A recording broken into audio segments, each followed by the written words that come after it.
It's really been good. The fellowship, the singing, just new faces, and it's always good. I hope my prayers when I get opportunity, my hope was to be a blessing, and it's just me and Alicia, like I said, newly married, and this was new to her, going different places, and I told her, I said, when you marry me, we liable to end up at a different church every Sunday. So get ready. Take your Bibles to the book of 2 Corinthians tonight. 2 Corinthians.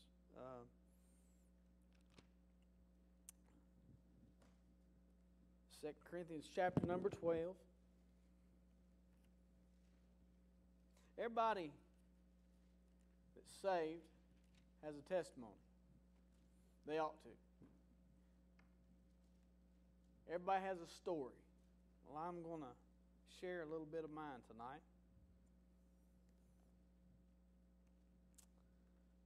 2 Corinthians chapter 12 and verse number 7.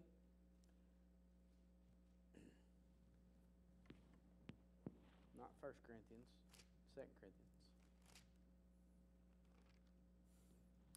Corinthians. 2 Corinthians chapter number 12, verse number 7. The Bible says, "And lest I should be exalted above measure through the abundance of the revelation and the revelations, there was given to me a thorn in the flesh, the messenger of Satan to buffet me, lest I should be exalted above measure. For this thing I sought the Lord thrice, that it might depart from me. And he said unto me, My grace is sufficient for thee, for my strength is made perfect in weakness. Most gladly, therefore, I would rather glory in my infirmities, that the power of Christ may rest upon me. Therefore, I take pleasure in my infirmities, in my reproaches, in my necessities, in persecutions, in distress, for Christ's sake. For when I am weak, then I am strong." Let's go to the Lord in prayer. Heavenly Father, Lord God, I ask you tonight just to hide me behind the cross. Just help me be a blessing. And God will thank you and praise you for what you're going to do. In Jesus' name, amen. Everybody, when you think about this text, we all know that it talks about Paul having a thorn in the flesh. And it doesn't say what it is. Now, theologians and preachers have their opinions of what Paul's thorn in the flesh is. But he don't mention it.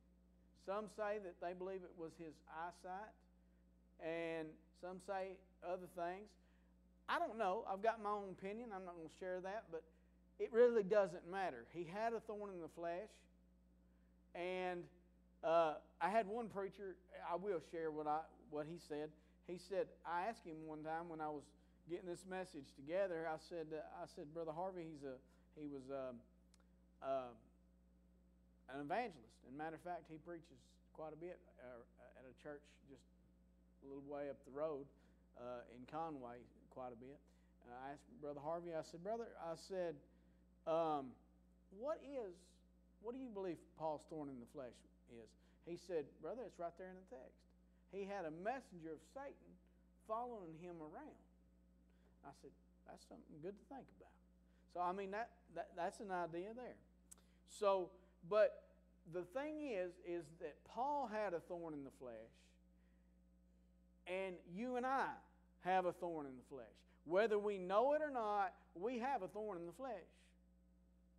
We might not know what it is yet, or you might not be admitting it, but you have a thorn in the flesh. But tonight, I want to speak to you for just a few minutes on this thought that tested through the trials. We see in verse number 7, we see a dim condition. Paul had a dim condition. He was confronted with a dim condition. Whatever this thorn was very dim to him, and it brought him down. On April 3rd, 1979, I was born into this world in a very dim condition. I was born with what they call hydrocephalic. It's water. Let me get it to layman's terms, brother. Excessive water on the brain, and they immediately put or I don't know how old I was or nothing, but they put a shunt in my head to drain the water, the fluid off my brain, and it also the fluid off of that I had on my brain caused legal blindness. It caused cerebral palsy on my left side. A lot of the walking problems and things that I have, that's what it caused. I mean, and so doctors are. I'm getting ahead of myself. Then you think that's bad enough. My birth parents were from Little Rock, and I was born in Memphis. You say, why were you born in Memphis? But your birth parents was in Little Rock. They were devout Catholics, and my birth mother was raped, and she was going to put me up for adoption because the Catholic Church said that was the best thing to do. So there was a Catholic orphanage in Memphis that said that they thought that they'd take me. So when I was born with all those infirmities, problems, they said, we can't take him. He's damaged goods. That's your Catholic Church for you. Thank you very much. Hey, I'm sorry, but I mean, if that offends you, there's tonight's. Amen. But and I'm gonna be nice tonight. But seriously, and so then they turned. But I had those surgeries, and then they turned me back over to the state of Arkansas, and I was put in the DHS system, the foster care. And my adoptive parents were foster parents. Since they married in '74, they become foster parents because my mother was told she could not have children. Well, my mother was told that there was 3 babies in Truman, Arkansas, to go pick from to keep for a little while, and she got to choose. And she said there was 3 babies, and she said I was laying there quiet, not messing with nobody, and she said I want that one. And they said, no, you don't, Miss Jenkins. Said he's got all these things wrong with him. Now this was just going to be for a little while. She said, I want that one. And then she picked me up and they took me home. My dad, her husband, which is my dad now, and I'll get to that, said, what have you done? They're saying he's going to die. That's another thing. The doctor said if I live to be a year old, I'd be a vegetable. I turned 45 in April. Now I had excessive water on the brain, legal blindness, cerebral palsy on my left side, but I was not supposed to live to be a year old. I'm 45. I'm still waiting. I tell people I'm not going to die. I'm waiting on the rapture.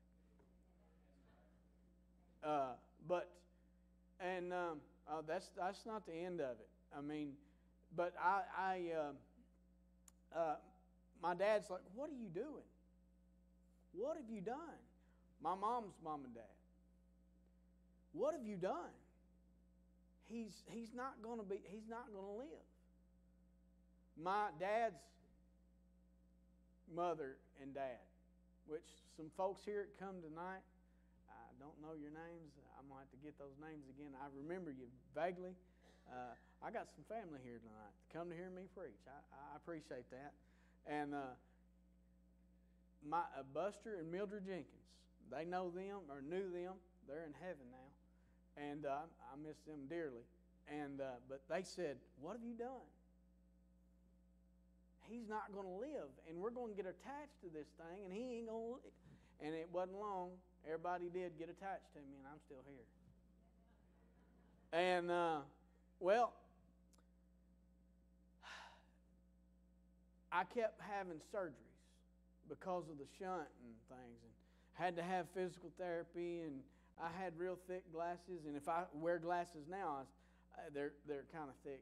They really don't do me justice, so I don't wear them.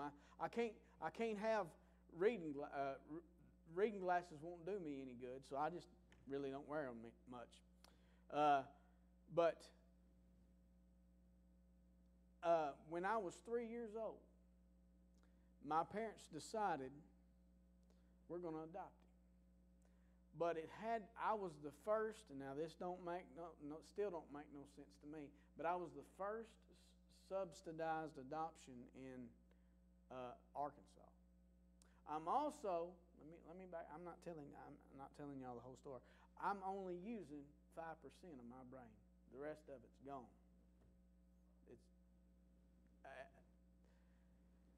But I was only supposed to live to be a year old. Now, explain to me what that is. It's God. And well, at the age of 3, they adopted me. It took them a couple of years, because I was the first subsidized adoption in the state of Arkansas. So what's that got to do with it? What is that? I was the first, something about that the state could pay for all my medical bills, because I had thousands of dollars worth of medical bills because of the shunt surgeries that I was having and different things. Well, when I was 3, I was adopted, and then skipped a couple of years. I started going to the elementary school in Harrisburg, and it wasn't working out there. They were saying that he's not able to do this, he's not able to do this, and my dad and mom went up there, and they said, well, he's going to, they took the Division of Services for the Blind and different people, and they said, either you're going to do this or we're going to do this. And so eventually, Mom set me down, and I never heard the word blind. I knew I went to the eye doctor a lot, but I never heard the word blind. You're blind. Because, folks, I'm not blind. I can see you tonight, and I might not be able to see the frowns on your faces or whatever. I don't know, or whatever.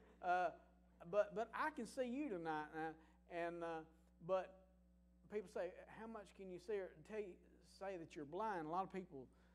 There's a difference in being visually impaired and blind. I've got a best friend who pastors a church in Dumas, Arkansas, and thank you. And he's totally blind. He reads Braille, and can preach circles around me, and he's totally blind. But people call me and say, "You're blind." No, I'm not. I'm visually impaired. Me and Alicia both, we're visually impaired. There's a difference. And I've got family. "You're blind." No, I'm not. And I argue with them all the time. But anyway, my mom set me down, and she said, "Son, me and your dad are going to move to Little Rock, and you are going to the Arkansas School for the Blind." And I was 6 years old. And I said, "I'm not blind." I knew at 6 years old I was pretty smart, and I'm not patting my. But I mean, somebody that if you'd have told me what your birthday was, I could probably tell you now. 30 years ago. That's just the way it was. I had a memory like an elephant, people say.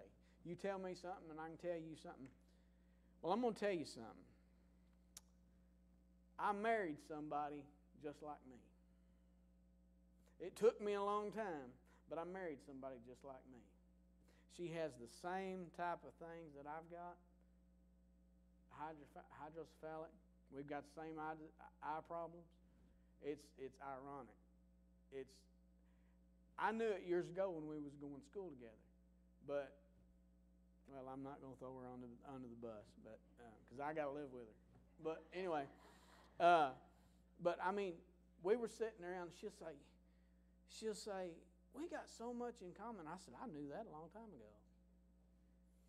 But why are you thinking what I'm thinking? This ain't supposed to happen for several years from now. It's what it was meant to be. But we have the same. If she was to give her testimony, it would be the same pretty much, except God ain't going to call her to preach. I can promise you. I won't let that happen. But anyway, I was. Mom said, "You're going to the Arkansas School for the Blind." Well, then one said they had planned to move, and Dad one night that summer before they decided to take me there, Mom sat me down and she said, "Me and your dad's getting a divorce." And I was 7 years old, and my brother was 2, and of course, it scares a kid, and you start crying, and I said, "So we're not moving to Little Rock." And she said it like this. She said, "We're not, but you are." And I thought, what? They put me in a dorm. I would go on Sunday and stay in a dorm like a college student does. But I started this at 7 years of age. And I'd stay in Little Rock, Arkansas, 2 hours and a half away from my family to learn and to enable to be learned at a school for disabled children. And started that when I was 7 years old. And I lived in a dorm and under what they called house parents. And that's not an easy living. I don't recommend it. Now, I'm not stomping that school too bad tonight, but I don't recommend it. It's not easy, is it? But when you're 7 years old, it wasn't. I mean, it is what it is, and I know it was God's plan. I wouldn't have never met her. I wouldn't have never met my best friend. But it is what it is. But it was not easy. So what's this got to do with God? Every bit of it. It was God has a purpose for everything that happens in our lives. I said dim condition. I was raised in a Baptist church. Born Catholic, but really I tell people I was Baptist born, Baptist bred, and when I die I'll be Baptist dead. But anyway, don't hold that against me. But I just say that because I'm a Bible believer. Is what I tell folks. Is what I told Brother Sammy this afternoon. But but I was raised Baptist. My mother played the piano, and when somebody needed a piano player in our town, they called Mama, and we'd join that church until somebody else needed one, and we'd move to that church. It's like a pastor, but Mama was the piano player. We moved from church to church in Harrisburg, Arkansas. And, when I was 12 years old, I decided I was going to move in with my dad. And I was kind of not really a rebel. There again, Alicia, keep your mouth shut. I love you, but no, don't do it. I was not a rebel, but I was, the kind of kid that just every 13, the biblical number for 13 is rebellion. So when you turn 13, when a kid turns 13, that's what he's going to do, or what she's going to do. So I was rebelling a little bit, and I thought I was going to be. I was singing in talent shows at school. I thought I was going to be the very next Garth Brooks. I had the cowboy hat, the shirt, the boots, and I was singing the songs in school, in talent shows and stuff. I thought I was going to be the very next Garth Brooks. And one day, I was at my mom's house one Friday night, and she said they had gotten out of church. Her and my stepdad had gotten out of church, and I knew that. But my dad didn't go. My stepmother went to Assembly of God, but my dad didn't go. And he said he didn't make me go because he didn't go. He said, I ain't gonna make you go because I don't go. Well, Mom said, I was over at Mom's house, and she said, son, we started going to church. She said, Sunday's Mother's Day. I want you to go to church with me. I said, no, I don't think I will. What? You don't want to go to church? I said, I just didn't really make a big deal about it. I don't think I will. And she was like, you don't want to go to church? I said, I just don't think I will. Wasn't trying to fight with Mom, and just didn't want to do it. And the next day, went back home. Dad said, well, tomorrow's Mother's Day. Do I need to take you to town, get her a card, flowers or something? I said, no, she just wants us to go to church with her. He said, well, you go to church with her. I said, well, you go to church with your mother too then. That was the wrong thing to say. You didn't smart off to Alvin Jenkins. And he's like, excuse me? I was like, okay. And then I went to my room. I said, he'll forget. That next morning, my mama called about 7:30. He said, Phillip, get up. You're going to church. I thought, man. I went to a little block building. Now, here's where it gets good, folks. It gets real. I went to a little block building, and I told y'all about it this morning. Our church, if you set in this little block building, if you set people right there, you could get 88 people in this building at the time. And these people, they loved one another like y'all do. It was a loving, small country church. And when the singing started, the preacher is sitting on the platform shouting like a Pentecostal. Amen, glory to God, during Amazing Grace. And I'm going, I ain't never in my life. Ain't nothing wrong with that now. But what I'm saying, I ain't never in my life. And when I say that, I'm not making fun of Pentecostals either. But I was like, I ain't never in my life. Because I was in your formality Baptist church. You did this by the book, and then you went home. And I'm telling you, this church didn't start preaching until 15 till 12. And you know what happens at 12 o'clock in most Baptist churches. You're either out of there or you're stuck. So we was sitting there, and I'm like, man, it's Mother's Day. And he preaches, and he's reading his text, giving his introduction. Then he pulls his coat off, throws it on the floor, and his eyes bug out, and his face turns red. I kid you not. And he's, hellfire and brimstone. And I'm going, my goodness, where's the back door to this place?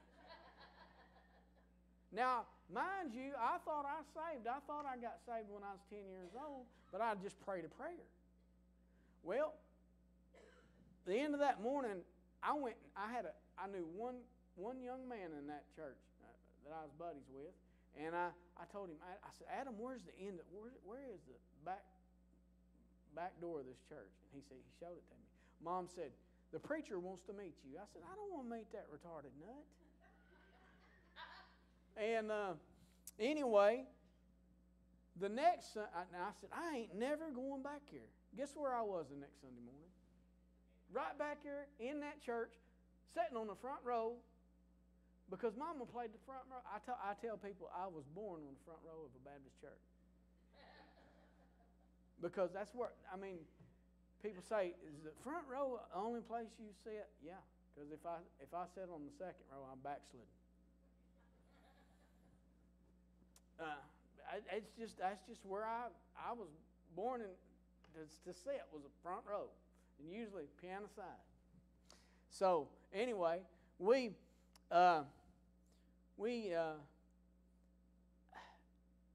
this Sunday, he's preaching, walking around here, and of course, I went like that because I'm ready to get out of there.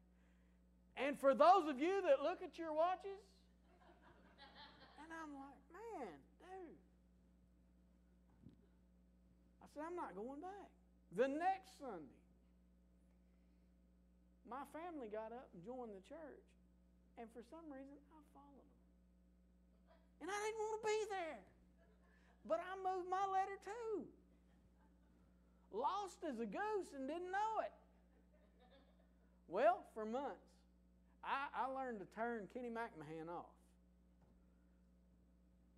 Okay, nobody here knows him. Praise God. But anybody knows that man. If you met him one time, you know him. You don't never forget him. But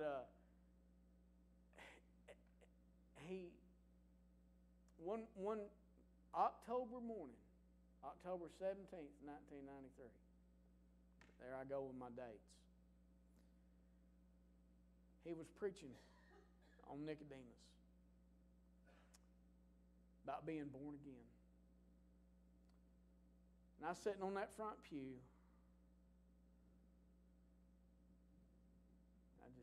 Teardrops just kept coming.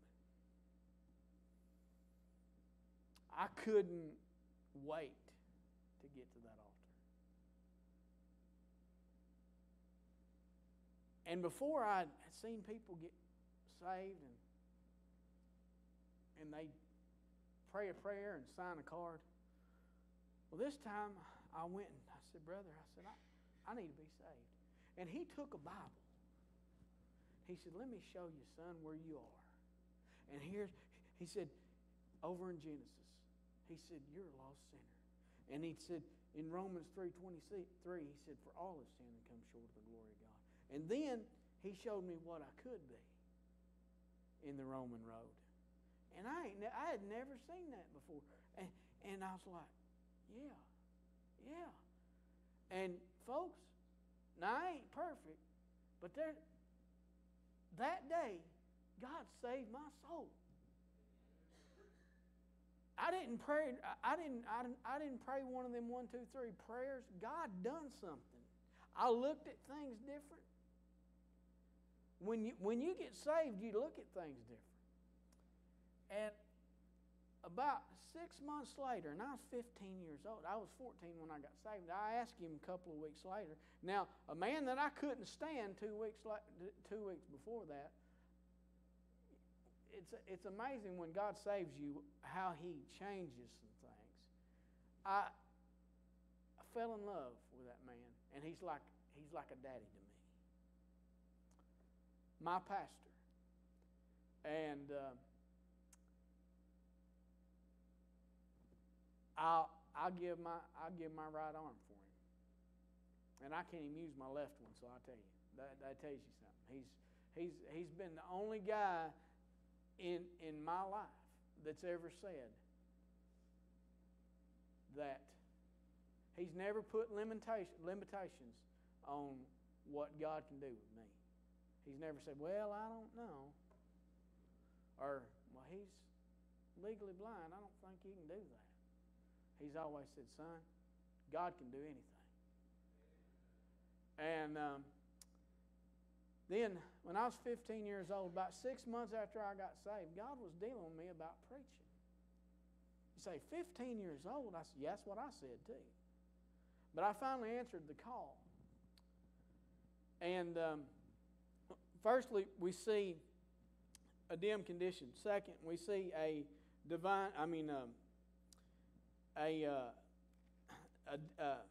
dear concern. In verse number 7, he said, or verse number 8, he said, "For this I besought the Lord thrice that he might depart from me, that it might depart from me." He's talking about his thorn.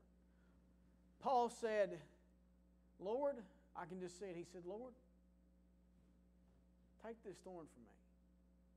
He said, "Lord, take this thorn from me." Did God hear him? Yeah, He heard him. He hears our prayers. The first time He heard him. Second time He heard him. The third time, Paul surrendered his will to God's will. Here's what God said in verse 9. "And He said unto me, My grace is sufficient for thee, for my strength is made perfect in weakness. Most gladly, therefore, I will glory in my infirmities." Now, the third time, he surrendered his will to God's will. You say, where do you get that? It's like Jesus when He was in the Garden of Gethsemane. He was all man, all God, or He was all man, but He was also all God. When he said, "Father, if it be Thy will, let this cup pass before me." Didn't He? But He said, "Not my will, but Thine be done." He surrendered His will to God's will. And that's what we need to do. When I was about 17 years old, I was struggling with the fact, I knew that God had called me to preach, but I didn't know very much about the Bible. Couldn't get nobody to teach me. I was having to get on a bus at about 12:30. Wasn't being able to go to church much because I had to get on a bus at 12:30, 1 o'clock in the afternoon to come back to Little Rock. And so I wasn't getting to go to church much. So, and my pastor had resigned, and then we got a new pastor, and he didn't take to me like this other pastor did. And, when I first met the guy, he let me preach one time. And folks, I really didn't know much about studying the Bible. I didn't know how to rightly divide the Word. I didn't know nothing. So I just wanted some help. Somebody teach me, really how to study. I was reading the Bible, but there's a difference between reading and studying, all right? So he sat me down in his office, this preacher. He said, "Yeah, I'll show you how to use the concordance." He said, "But I'm going to tell you something." He said, "You ain't got what it takes." Most of you probably think you know what my thorn in the flesh is. I told you we all have a thorn in the flesh. And you probably think, well, it's his eyesight, or it's his cerebral palsy. No, my thorn in the flesh is people telling me you can't because of your infirmities. You can't. I have all my life, I've had people say, you can't do this, you won't do this, you won't do this because. And I've had to say, I'd hang my head and God'd say, "Son, let's go show them what I can do."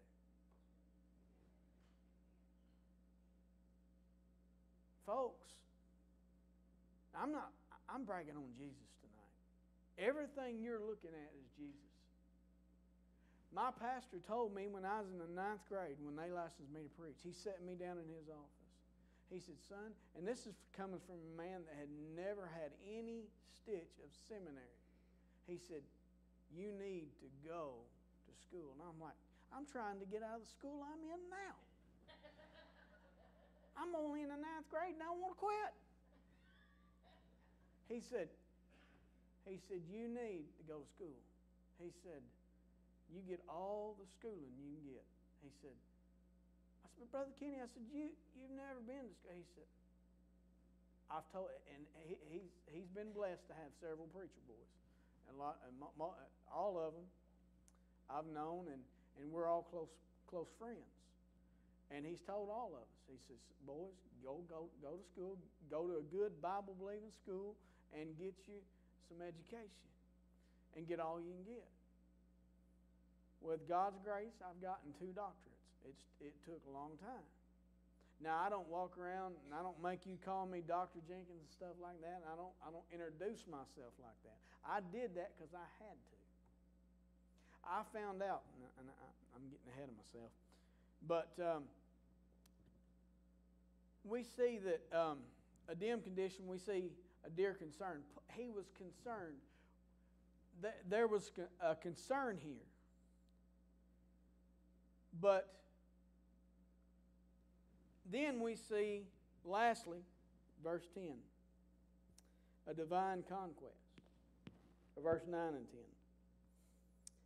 And he said unto me, my grace is sufficient for thee, for my strength is made perfect in weakness.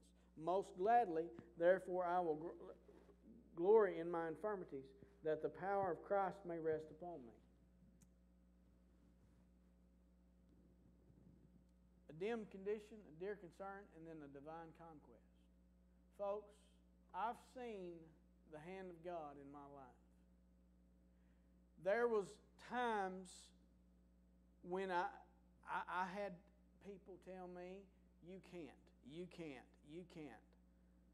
And I've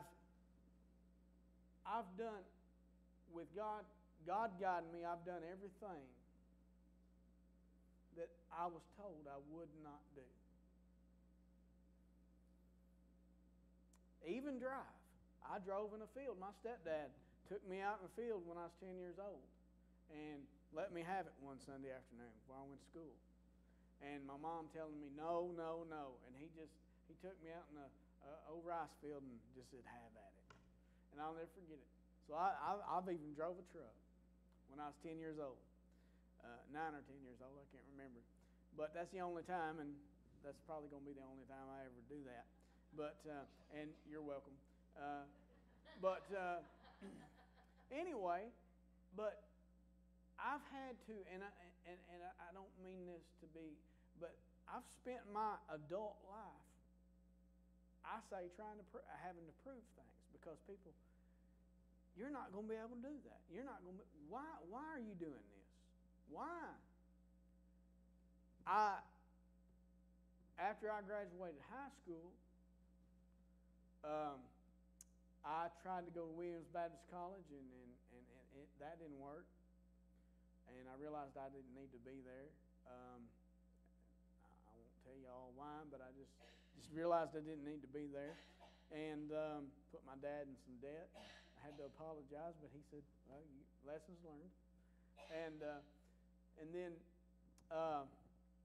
for a year there, I just hung out. But I realize now that the last year of my grandfather's life, I got to spend with him. He was blind from diabetes, and got to spend it with him. And me and him was buddies. And when he died, it's like I was telling her the other day that the first close person that ever died in my life was my grandfather, my Grandpa Jenkins. And I'll never forget that day. But I mean, that last year, and he'd say, the blind leading the blind, we're going to fall in the ditch together. That's what he'd say. He was very illiterate, but he was a good man. He was saved. God saved him several years before he died, and he was faithful to church. And he took me to church. He said, son, you're going to be a good preacher. And I meant to tell this a while ago. His family. He was born in this town, to my recollection. When my dad found out where I was coming to preach this weekend, he said, "You know where you're going, don't you?" I said, "Yeah." He said, "You know there ain't nothing there, right?" I said, "There ain't much in Harrisburg either." He said, "There ain't nothing in Guy, Arkansas." I said, "I know." And he said, "But you know why you're going?" I said, "Yeah, I'm going to preach." He said, "But do you know you got history there?" I said, "Yeah, I know." I said, "Probably not as much as I know, but I know I've got." He said, "Well, all right." Then he hung up. But he woke me up Friday morning to tell me all that. But anyway, my grandfather was born, and I think he left here when he was 8 years old, I think, is what he told me. That's been years ago, so I might be that. But he was a great influence in my life. But him and my grandmother believed in what God had done in my life. But there's things, and they were other people that said he can do it. But I've had people say, no, he can't. But everything that I've set out to do, God has made a way. God's made a way. I've seen God do some things. God's let me see some things, like I told you about this morning in revivals. God sat down in some ways, and I'm just blessed. But you know what? I glory in because of, and a lot of times, for a long time, I wouldn't share this story. But this message that I'm preaching tonight, and I promise I'm trying to wind this up, was born not too far from here, Valonia, Arkansas, at Barrow Baptist Church. A friend of mine was pastoring there back in 2009, and we were tag team preaching that night. He said, "I'll give you 15 minutes, and I'll take 15 minutes." And so on the way up to the podium, the Lord said, "Give your testimony." I said, "I can't do that in 15 minutes." And so I did it, and John was like, "Keep on." And the altars filled up, and people got saved that night, and he said, "Why don't you make a message out of that?" I just read this text and give some of the things that I gave tonight. He said, "Why don't you study that text out and make a message out of it?" And so for years now, I've preached this message, and it's just been a blessing, because for years I wouldn't tell this because I was ashamed of the infirmity, the crippledness, and the blindness. I didn't want to talk about that because it was always, "Oh, poor baby, poor Phillip." You know, I don't want that, because you know what? God made me this way. But I want to share one verse, and I'm going to close. And I found this just a couple weeks ago, or it just popped up in 2 Corinthians chapter 11 and verse 30. He said, "If I need," and this is Paul talking, he said, if I must needs glory, I will glory of the things which concern my infirmities." He said, if I'm going to glory in anything, I'm going to glory in my infirmities, in my weaknesses. And I thought, wow. Folks, and we think we're something when we do something. We're supposed to glory in our weaknesses. Well, you read on in chapter 12, he said, "When I am weak, then I'm strong." Let me ask you something tonight. What is your thorn in the flesh? Do you know what your thorn in the flesh is? Do you know what's keeping you from being your best for God?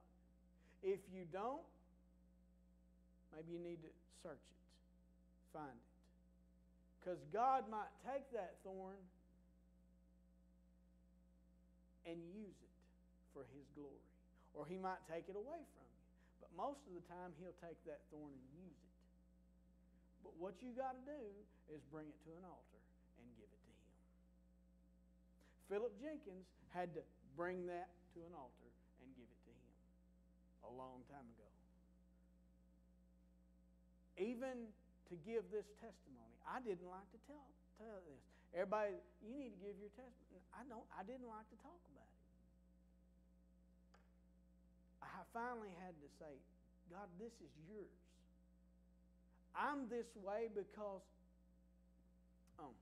one quick thing. I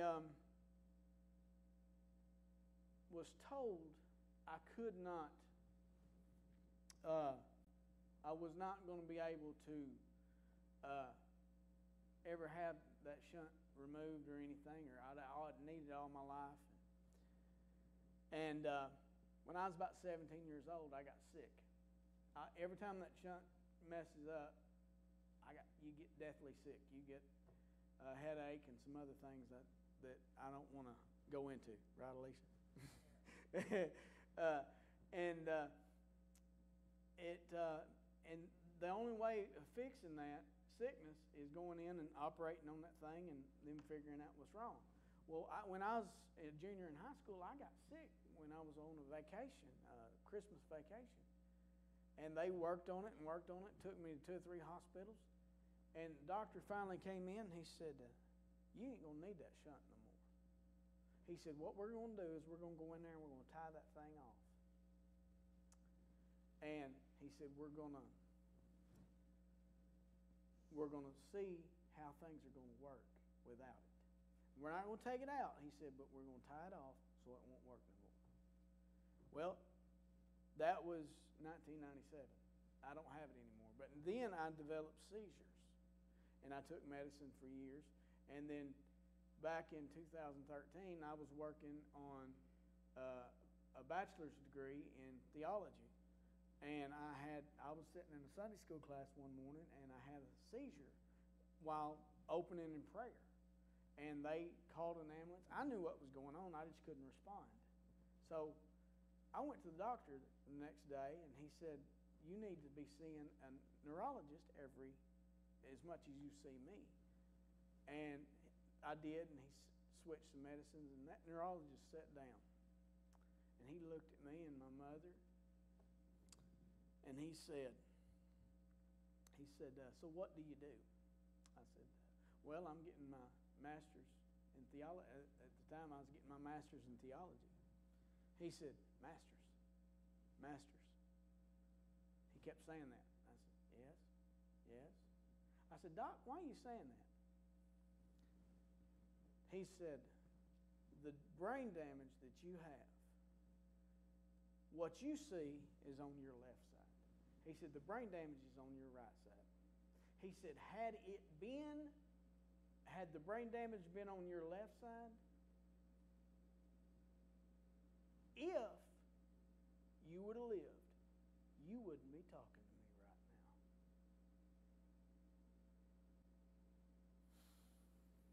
now. Folks, I don't run. But I wanted to run all over NEA Baptist Hospital right then. I wanted to have me a shouting fit. 2 Corinthians 12:10 has meant more to me since that day than ever before. I will therefore glory in my infirmities, that the power of Christ may rest upon me. That day, Phillip Jenkins found out what my purpose in life was. And I decided there ain't nobody going to stop me. So nothing needs to stop you from serving God or doing anything for the Lord. I've had people, family members, people close to me, you won't be able to do this. You won't be able, folks. Don't limit God on what you think you can do. Because I'm living proof. I'm standing here tonight. She's here tonight. Because God said, I'm going to use you. And I'm going to take your infirmities and I'm going to use them for my glory. What do you need to do tonight? Heavenly Father, Lord, I love you. And God, you always use this in the miraculous ways. I don't never ask when you ask me to give it anymore. I don't never ask questions. God, I know I obeyed you, and God, I just ask you to take this and do what you want to with it, and we'll thank you and praise you for it. In Jesus' name, amen. What do you need to do tonight?